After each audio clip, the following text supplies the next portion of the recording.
മമ്മദും കോരനും തമ്മിൽ എന്താണ് വ്യത്യാസം? മമ്മദ് ജീവിച്ചിരിക്കുമ്പോൾ തന്നെ കാക്ക, കോരൻ മരിച്ചു കഴിഞ്ഞാൽ കാക്ക. വ്യതിയാനങ്ങളില്ലാത്ത അറിവിൻ്റെ ഉഷ്ണമേഖലയിലേക്ക് സ്വാഗതം. ഇത് Josco jewellers Ashwamedham powered by Saras curry powder. ഈ വൈജ്ഞാനിക യാത്ര ഈ ദിവസം ആരംഭിക്കുന്നതിന് മുൻപ് മത്സരാർത്ഥികൾക്ക് വഴികാട്ടുന്ന noble guide Shri V K Sreeraman. നമസ്കാരം സർ. മത്സരാർത്ഥികൾക്ക് കമ്പ്യൂട്ടർ സാങ്കേതിക വിദ്യയുടെ സഹായം സമ്മാനിക്കുന്ന IT guide Nimmi Arun Gopan. Hi. കുടുംബ സദസ്സുകൾക്ക് പരിചിതയായ ഒരു അഭിനേത്രിയാണ് ഇന്നത്തെ അതിഥി. ഒട്ടനവധി പരമ്പരകളിൽ വ്യത്യസ്തങ്ങളായ വേഷങ്ങൾ കൈകാര്യം ചെയ്ത് പ്രേക്ഷക ശ്രദ്ധ പിടിച്ചുപറ്റിയ ശാലു കുര്യൻ ഇന്ന് മത്സരാർത്ഥിയായി അതിഥിയായി എത്തുന്നു. Shalu Kurian, walk in please. വർഷങ്ങൾക്ക് മുമ്പ് കൈരളി ചാനലിൽ അശ്വമേധം എന്ന പ്രോഗ്രാം സംപ്രേഷണം ചെയ്യാൻ ആരംഭിച്ചപ്പോൾ വളരെ ആകാംക്ഷയോടെ കണ്ടിരുന്ന പ്രേക്ഷകരിൽ ഒരാളാണ് ഞാൻ. അന്ന് പ്രോഗ്രാം കണ്ടപ്പോൾ ഞാൻ ആഗ്രഹിച്ചതാണ് എനിക്കും ആ ഹോട്ട് സീറ്റിൽ ഒന്നിരുന്നാൽ കൊള്ളാമെന്ന്. ഇന്ന് ആ സ്വപ്നം നടക്കുന്നു. അറിവിൻ്റെ ജനകീയ വിപ്ലവമായ അശ്വമേധത്തിൻ്റെ ഹോട്ട് സീറ്റിലേക്ക് നിങ്ങളോടൊപ്പം ഞാനും ഉണ്ടാവും.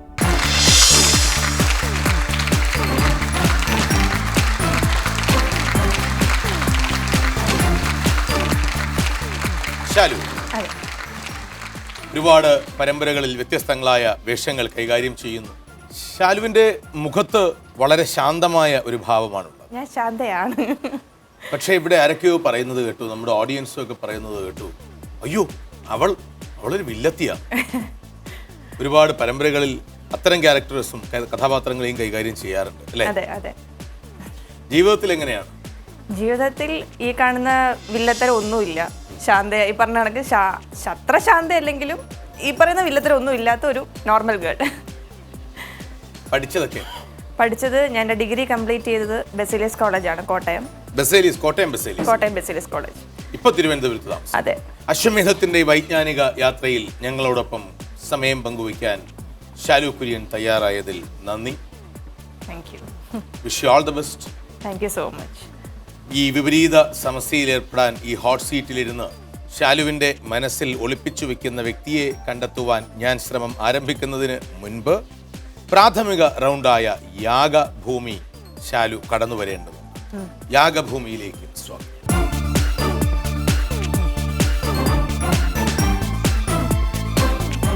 ശാലു ഒരു ശാന്തയാണ്. ഡ്രാക്കുളയായി അഭിനയിച്ച് ലോകത്തുള്ള മനുഷ്യരെ മുഴുവൻ പേടിപ്പിച്ച ക്രിസ്റ്റഫർ ലീ വളരെ ശാന്തനായ ഒരു മനുഷ്യനായിരുന്നു ജീവിതത്തിൽ. യാഗം.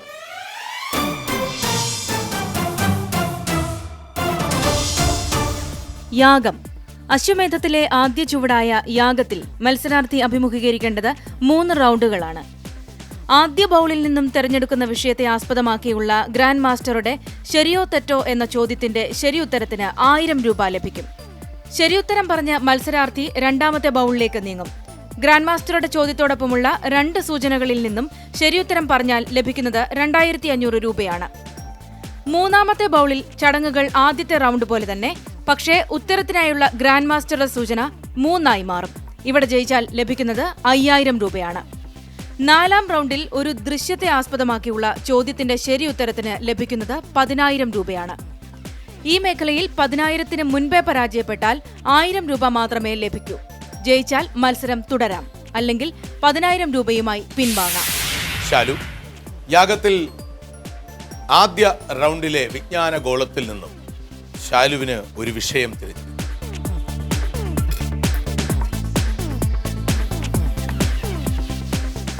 എന്താ അതിൽ എഴുതിയിരിക്കുന്നത്?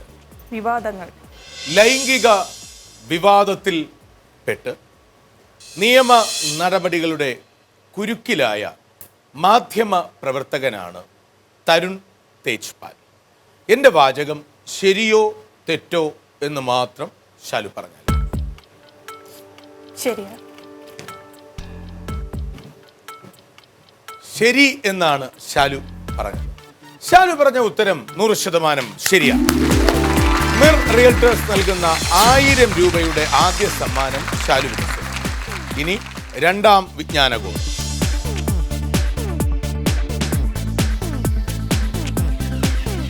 എന്താണ്? പ്രകൃതി. പ്രകൃതി. പ്രകൃതി. നമ്മുടെ പ്രകൃതിയുടെ ആവാസ വ്യവസ്ഥയിൽ ജീവിക്കുവാൻ സത്യത്തിൽ അനുവാദം കൊടുക്കാൻ പാടില്ലാത്ത ഏറ്റവും പ്രധാന ജീവി മനുഷ്യനാണ് എന്ന് പലപ്പോഴും തോന്നിപ്പോകും. ഈ പ്രകൃതിയിൽ സെയിന്റ് ജെർമാൻ എന്ന ഒന്നുണ്ട്. എന്താണ്? സെയിന്റ് ജെർമാൻ. അതുപോലെ ഈ പ്രകൃതിയിലുള്ള മനോഹരമായ മറ്റൊന്നാണ് ജനറൽ ഷെർമാൻ. എന്താണ് ജനറൽ ഷെർമാൻ? രണ്ടുത്തരങ്ങൾ തരാം, ശരി ഉത്തരം കണ്ടെത്തണം.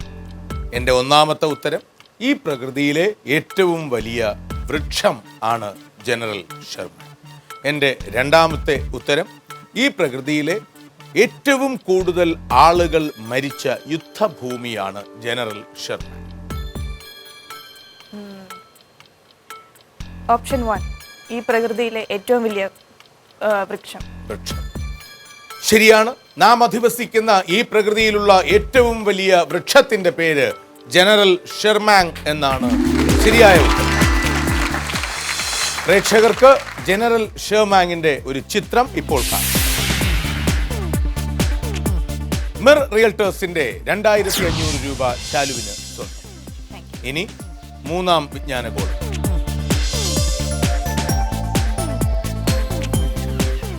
എന്താണ് ശാലു? യുദ്ധം.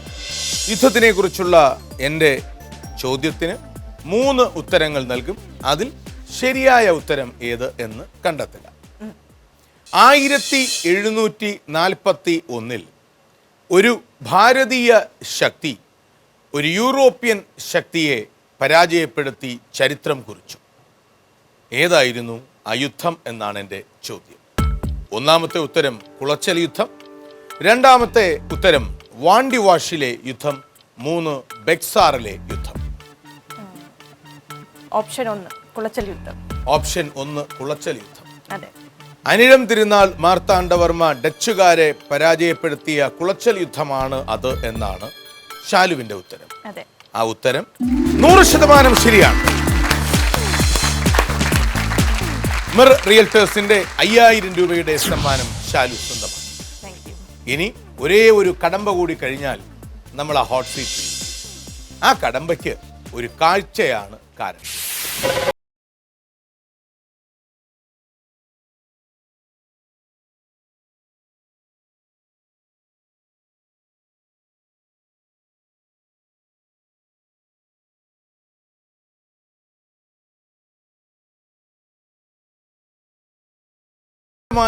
മറ്റൊരാളിന്റെ രൂപഭാവങ്ങൾ തന്റെ അഭിനയകലയിൽ സന്നിവേശിപ്പിച്ച ഈ അഭിനേത്രി ആരാണെന്ന് മനസ്സിലായല്ലോ? മനസ്സിലായി. ആരാണ്? വിദ്യാബാലൻ.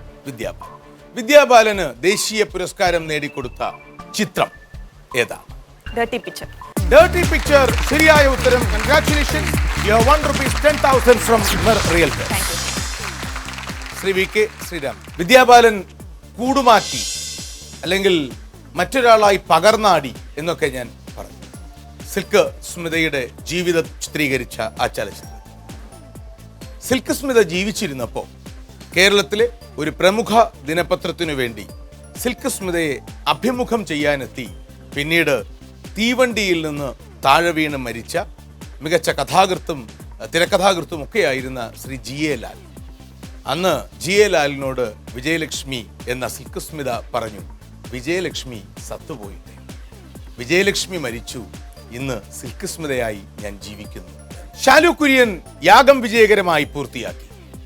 ശാലു കുര്യൻ ശക്തമായ ഒരു പോരാട്ടം യജ്ഞത്തിൽ കാഴ്ചവെക്കാനായി മുന്നോട്ട് വരുമോ അതോ പിൻവാങ്ങും? നിറയെ അറിവ്, ചെറിയ ഇടവേള.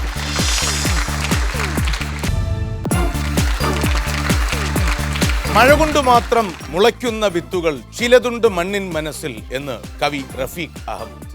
വിത്തിനെ മഹാവൃക്ഷമാക്കുന്ന വിജ്ഞാനത്തിന്റെ രാജവീതിയിലേക്ക് സ്വാഗതം. Welcome back to Josco jewellers Ashwamedham powered by Saras curry powder. ഈ വിജ്ഞാനയാത്രയിൽ ശാലു യജ്ഞത്തിലേക്ക് എത്തുന്നുണ്ടോ എന്നുള്ള ആകാംക്ഷാഭരിതമായ ചോദ്യത്തിന് ഏതാനും നിമിഷങ്ങൾക്കുള്ളിൽ ഉത്തരം. Count down starts now.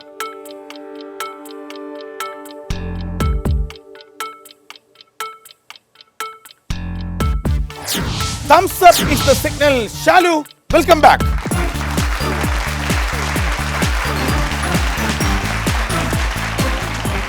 Shalu, യജ്ഞത്തിൽ രാഷ്ട്രീയവും കലയും സാഹിത്യവും എല്ലാം ഉണ്ട്. അതിൽ നിന്ന് ഷാലുവിന് ലഭിക്കുന്ന അല്ലെങ്കിൽ ഷാലു എടുക്കുന്ന ആ വിഷയത്തെ ആസ്പദമാക്കി ഒരു വ്യക്തിയുടെ പേര് ഷാലു മനസ്സിലോർക്കണം. 21 ചോദ്യങ്ങൾ ഇല്ല, എനിക്കത് കണ്ടുപിടിക്കാൻ 18 ചോദ്യങ്ങളെ അനുവദിച്ചിട്ടുള്ളൂ. എന്നാൽ ഷാലുവിനാകട്ടെ ഉത്തരം പറയുവാൻ കമ്പ്യൂട്ടർ സാങ്കേതിക വിദ്യയുടെ സഹായം ഉപയോഗിക്കാം. 6 തവണയോളം കമ്പ്യൂട്ടറിൻ്റെ സഹായം ഷാലുവിന് തേടാം. ഒരു വിഷയം തിരഞ്ഞെടുക്കും.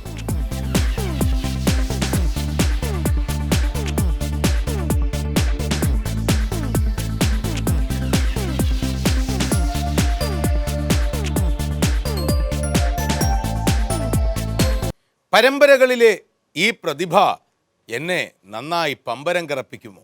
യജ്ഞം.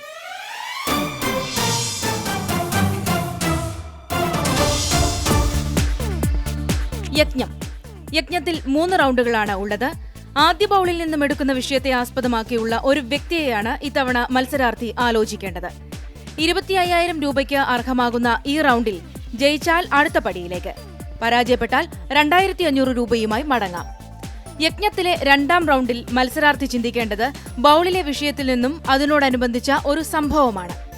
50,000 രൂപയ്ക്ക് അർഹമാകുന്ന ഈ റൗണ്ടിൽ ജയിച്ചാൽ അടുത്ത പടിയിലേക്ക്, പരാജയപ്പെട്ടാൽ 5,000 രൂപയുമായി മടങ്ങാം. യജ്ഞത്തിലെ 3ാം റൗണ്ടിൽ മത്സരാർത്ഥി ചിന്തിക്കേണ്ടത് ബൗളിലെ വിഷയത്തിൽ നിന്നും അതിനോടനുബന്ധിച്ച ഒരു സ്ഥലമാണ്. 1,00,000 രൂപയ്ക്ക് അർഹമാകുന്ന ഈ റൗണ്ടിൽ ജയിച്ചാൽ അന്തിമ മേഖലയായ രാജസൂയത്തിലേക്ക് കടക്കാം, പരാജയപ്പെട്ടാൽ 10,000 രൂപയുമായി പുറത്തേക്ക്, പിൻവാങ്ങിയാൽ 25,000 രൂപ. ഷാലു, എന്നെ വട്ടം കറപ്പിക്കാൻ തന്നെയാണ് ഷാലുവിന്റെ തീരുമാനം അല്ലേ? അങ്ങനൊന്നുമില്ല, എന്നെ കൊണ്ട് കഴിയുന്നത് പോലെ ഒരു പണി തരാം എന്നാണ്. എനിക്കൊരു പണി തരാനായി ഷാലു മനസ്സിൽ കരുതി വെച്ച ആ വ്യക്തിയുടെ പേര് അംഗീകരിക്കുന്നു ശ്രീ വി കെ ശ്രീരാമൻ? അംഗീകരിക്കുന്നു. ആ വ്യക്തിയെക്കുറിച്ച് ചോദിക്കുന്ന ചോദ്യങ്ങൾക്ക് ഉത്തരം നൽകാൻ കമ്പ്യൂട്ടർ സഹായിക്കും. നിമ്മി, ഉറപ്പായിട്ടും.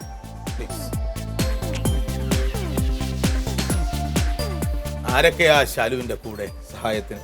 Shri V K Sreeraman, Nimmi, computer, പിന്നെ ഈ ഇരിക്കുന്ന നമ്മുടെ പ്രിയങ്കരായ പ്രേക്ഷകർ. സംശയമുണ്ടോ? സംശയമുണ്ടെങ്കിൽ അവരുടെ കരഘോഷം കൊണ്ട് അവർ ആ സംശയം അസ്ഥാനത്താണെന്ന് പറയും. ശരി. കുടുംബ പോലീസ് കൈരളി ടിവിയിലൂടെ പ്രേക്ഷകർക്ക് വളരെ പ്രിയങ്കരവും പരിചിതവുമായിരുന്ന കുടുംബ പോലീസിൽ ഷാലു അഭിനയിച്ച വേഷത്തിന്റെ പേര് ആലീസ് അല്ലേ? ഭർത്താവിന്റെ പേര് പ്രതാപചന്ദ്രൻ. അദ്ദേഹം എന്ത് ചെയ്യുന്നു? അദ്ദേഹം SI ആണ്. എവിടെ? ഏത് സ്റ്റേഷനിൽ? തച്ചൻകോട്. ഇപ്പൊ താമസിക്കുന്നതോ? ആ പ്രദേശത്ത് തന്നെ, തച്ചൻകോട് അവിടെ തന്നെയാണ് താമസിക്കുന്നത്. കുട്ടികൾ? ഒരു മോള്. ഏത് ക്ലാസ്സിൽ? 2ാം ക്ലാസ്സിൽ. എവിടെ? ഏത് സ്കൂളില്? അയ്യോ, സ്കൂൾ ഇതുവരെ പറഞ്ഞിട്ടില്ല, സോറി. ഞാൻ ചോദിച്ചത് ഷാലുവിന്റെ കാര്യങ്ങളാണ്. എന്റെ കാര്യങ്ങൾ ഞാൻ ആലീസിനെ കുറിച്ചുള്ള ഡീറ്റെയിൽസ് ആണ് പറഞ്ഞത്. ഞാൻ ചോദിച്ചത് ഷാലുവിന്റെ കാര്യമാണ്. അതെ, ആലീസിനെ കുറിച്ച് ചോദിച്ചു, ബാക്കി പിന്നെ അതുമായിട്ട് ബന്ധപ്പെട്ട ഡീറ്റെയിൽസ് ചോദിച്ചു. അതാണ് ഹസ്ബൻഡ് പ്രതാപചന്ദ്രൻ, ഒരു മോള് പറഞ്ഞത്. നെഗറ്റീവ് കഥാപാത്രങ്ങൾ കൈകാര്യം ചെയ്യുന്നു, രസകരമായ കഥാപാത്രങ്ങൾ കൈകാര്യം ചെയ്യുന്നു, ഹ്യൂമറും കൈകാര്യം ചെയ്യാറുണ്ട്. അതെ. മറ്റെന്തൊക്കെയുണ്ട് കലാപ്രവർത്തനങ്ങൾ? ക്ലാസിക്കൽ ഡാൻസറാണ്. പിന്നെ ഹോബീസ്, ചെറിയ തോതിലുള്ളൊരു റീഡിങ് ഹാബിറ്റ് ഉണ്ട്. പിന്നെ അഭിനയം തന്നെയാണ് പാഷൻ. അഭിനയം ഒഴിച്ചാൽ ഡാൻസിങ് ഉണ്ട്, അത്രേ ഉള്ളൂ. All the best. Thank you. ആരംഭിക്കാം. ഷാലു, എൻ്റെ ആദ്യത്തെ ചോദ്യം. ഷാലു വിചാരിച്ച വ്യക്തി ഒരു പുരുഷനാണോ? അല്ല. ജീവിച്ചിരിപ്പുണ്ടോ? ഉണ്ട്. 50 വയസ്സ് കഴിഞ്ഞോ? ഇല്ല. പുരുഷൻ അല്ല, ജീവിച്ചിരിപ്പുണ്ട്, 50 വയസ്സ് കഴിഞ്ഞില്ല. ഇല്ല. സ്പോർട്സ്? അല്ല. അല്ല. രാഷ്ട്രീയം, കല, സാഹിത്യം ഇതിലൊന്നാണോ മേഖല? അതെ. കല? അല്ല. സാഹിത്യം? അല്ല. ഇന്ത്യൻ? അല്ല. ഏഷ്യൻ? അതെ. സാർക്ക് രാജ്യങ്ങളിൽ ഒന്നാണ്. ഇന്ത്യ, ശ്രീലങ്ക, പാകിസ്ഥാൻ, ബംഗ്ലാദേശ്, നേപ്പാൾ, ഭൂട്ടാൻ, ഇതിലൊന്നാണോ രാജ്യം? അതെ. 40 വയസ്സ് കഴിഞ്ഞു ആ വ്യക്തിക്ക്? ഇല്ല. ഇല്ല. ഏതെങ്കിലും അധികാര പദവി കൈകാര്യം ചെയ്യുന്നുണ്ടോ അവർ? ഇല്ല.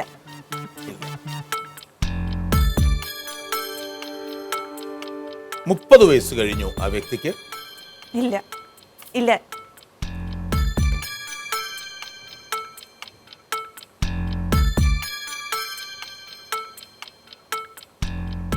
2013 ഒക്ടോബർ മാസത്തിൽ ബരാക് ഒബാമയും ആ വ്യക്തിയും തമ്മിൽ മുഖാമുഖം കണ്ടോ? ചർച്ച ചെയ്തോ? സംഭാഷണത്തിൽ ഏർപ്പെട്ടോ? അതെ. നല്ല കണ്ണുകളാണ് ശാലുവിൻ്റെ. ഒരുപാട് പേരുടെ അഭിപ്രായമാണ്. Thank you. വലിയ ഉയരങ്ങളിലേക്ക് ശാലു എത്തും എന്ന് ഞാൻ വിശ്വസിക്കുന്നു. Thank you. ശാലു വിചാരിച്ച വ്യക്തിക്ക് ജീവിതത്തിൽ ഉണ്ടായ വലിയൊരു അപകടത്തിന് കാരണക്കാരായവർ ഏതാനും ദിവസങ്ങൾക്ക് മുൻപ് പിടിയിലായി. അതെ. ഒരു പുസ്തകത്തിനും ഒരു പേനയ്ക്കും ഒരു കുട്ടിക്കും ഒരു അധ്യാപകനും ഈ ലോകത്തിനെ മാറ്റിമറിക്കാൻ കഴിയും. വിദ്യാഭ്യാസമാണ് ശാശ്വതമായ പരിഹാരമെന്ന് അതെ പറഞ്ഞു. അവരുടെ ജീവിതത്തിൽ ഐക്യരാഷ്ട്രസഭയുടെ ജനറൽ അസംബ്ലിയിൽ പ്രസംഗിക്കാൻ അവസരം ലഭിച്ചപ്പോൾ ആ പ്രസംഗം ആരംഭിച്ചത് ബ്രിട്ടീഷ് പ്രധാനമന്ത്രിയായ ഡേവിഡ് കാമറൂണിന് നന്ദി രേഖപ്പെടുത്തിക്കൊണ്ടാണോ? അതെ. ശാലു, അടുത്ത ചോദ്യം വളരെ നിർണായകമാണ്. ആ ചോദ്യത്തിന് ശാലു അതെ എന്നുത്തരം പറഞ്ഞാൽ മാത്രമേ ശാലുവിൻ്റെ മനസ്സിലാര് എന്നെനിക്ക് കണ്ടുപിടിക്കാൻ കഴിയൂ. ആ വ്യക്തിയിലേക്ക് എനിക്ക് എത്തിച്ചേരാൻ കഴിയുന്ന ഏറ്റവും നിർണായകമായ ചോദ്യം അതാണ്. ചോദിക്കട്ടെ? ഇത് ഒന്നാണ്? അതെ. ഓഹ്, ആശ്വാസമായി. ഇതൊന്നല്ല എന്നെങ്ങാനും പറഞ്ഞിരുന്നെങ്കിൽ ഞാൻ ആകെ പ്രയാസപ്പെട്ടു പോയേനെ. കാരണം ഇതൊരു വിരലാണ്, ഇതൊന്നല്ല എന്ന് ശാലു പറഞ്ഞിരുന്നെങ്കിൽ ഞാൻ ഉത്തരം പറയില്ല. കാരണം എനിക്ക് ആളിലേക്ക് എത്താൻ കഴിയില്ല. ഇത് ഒന്നാണ് എങ്കിൽ ആ ലോകത്ത് അങ്ങനെ ഒരേ ഒരു വ്യക്തി മാത്രമേ. പോരാട്ടത്തിന്റെ ആ ഏകഭാവം, അറിവ് നേടുക എന്നത് അടിസ്ഥാന അവകാശമായി കാണുന്ന ആ മനുഷ്യ രൂപം, ശിരസിൽ സ്വാത് താഴ്വരയിൽ വെച്ച് വാഹനത്തിൽ വെച്ച് തറച്ചു കയറിയ വെടിയുണ്ടകൾക്ക് തകർക്കാൻ കഴിയാത്ത ആത്മവിശ്വാസത്തിൻ്റെ ആ ആൾ രൂപം, വിദേശ ആശുപത്രിയിൽ ദീർഘകാലം ചികിത്സയിൽ ഏർപ്പെടേണ്ടി വന്ന് അതിനുശേഷം പൊതുലോകത്തിൻ്റെ മുഖ്യധാരയിലേക്ക് സജീവമായി പ്രവർത്തിക്കാൻ തീരുമാനിച്ചുറപ്പിച്ച ആ വ്യക്തി 2013 ഒക്ടോബർ മാസം 11-ാം തീയതി ബരാക് ഒബാമയെ സന്ദർശിച്ചപ്പോൾ പറഞ്ഞത് പാകിസ്ഥാനിലെ ഭരണാധികാരികൾ പോലും പറയാൻ ധൈര്യം കാണിക്കാത്ത ഒരു കാര്യമാണ്, മിസ്റ്റർ ഒബാമ, താങ്കൾ പാകിസ്ഥാനിൽ നടത്തിക്കൊണ്ടിരിക്കുന്ന ഡ്രോൺ ആക്രമണങ്ങൾ അവസാനിപ്പിക്കണം എന്ന്. അമേരിക്കൻ പ്രസിഡന്റിന്റെ മുഖത്ത് നോക്കി ഈ ആവശ്യം ഉന്നയിച്ചത് ഒരു കുട്ടിയാണ്. ആ കുട്ടി ഈ ലോകത്തിലെ ഏറ്റവും വലിയ കുട്ടിയായി മാറി. മലാല യൂസഫ്സായി ആണോ? അതെ. ശാലു, മനോഹരമായൊരു തിരഞ്ഞെടുപ്പാണ്. കാരണം നമ്മളെല്ലാം ഓർക്കേണ്ട വ്യക്തി, അല്ലെങ്കിൽ ഇങ്ങനെ ഒരാളെ ഓർത്തു എന്ന് പറയുമ്പോൾ മനസ്സിൽ അഭിമാനം തോന്നുന്നതിന് കാരണമാകുന്ന ഒരു വ്യക്തി. മലാല യൂസഫ്സായി പാകിസ്ഥാനിൽ സ്വാത് ജില്ലയിൽപ്പെട്ട മിങ്കോരയിലെ ഒരു സ്കൂൾ വിദ്യാർത്ഥിനിയായിരുന്നു മലാല യൂസഫ്സായി.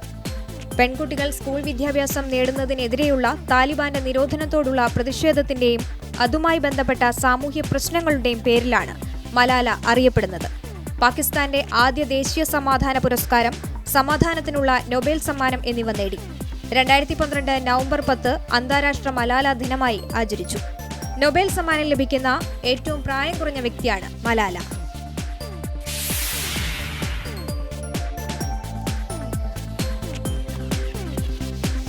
ശാലു, കൺഗ്രാറ്റുലേഷൻസ്. ഈ അശുപഹാരം